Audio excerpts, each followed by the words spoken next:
¿Crees en Paul? Veo cosas. El profeta no veo que tiene de malo. ¡Úsalo! Todas mis visiones conducen al horror.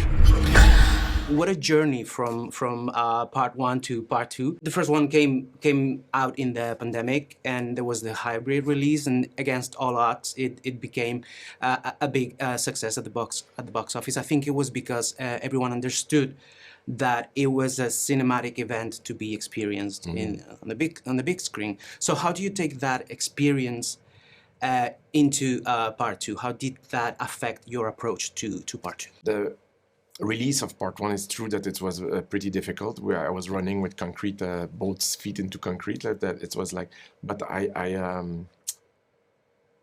it didn't. I went straight from part one to part two. There was no as I was like finishing part one, where I was starting to develop the second part. The design of the movie was being made. The music was being composed before even as I was writing. It was like there was like my crew never left Arrakis, so and I knew that I think for my own sake as a filmmaker, I needed to do something that would be, I said to myself, the movie needs to be in direct continuity, but different at the same time. I need just to not have the feeling that I will step in my own footsteps. Sure. I needed to do something different, and that I knew that because of the story, the nature of the story, the movie will need to have more momentum, a stronger pacing, and it will inform the way I will direct the movie. I needed to feel that I was doing something different. Yeah. And that I think I did, and that's my joy about part two. One thing that I'd like to highlight about the movie is that at the core of this film, there's a love story. And even though it's not like a huge part of the film, I think it's important. You don't shy away from showing the romance and the intimacy between Paul and Chani.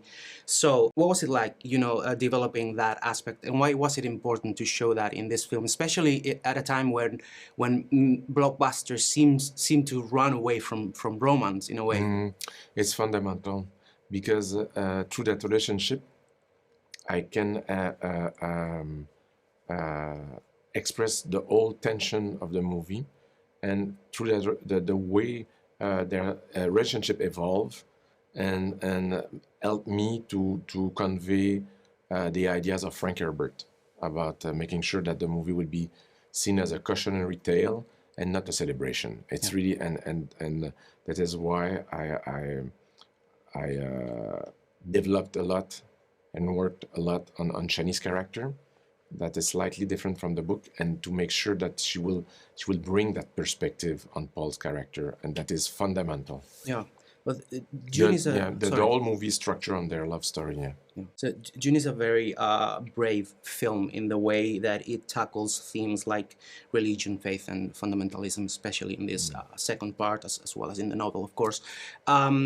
It's not common in movies as big as this. So what was it like, combining those two aspects, like the big blockbuster spectacle and that political, religious themes?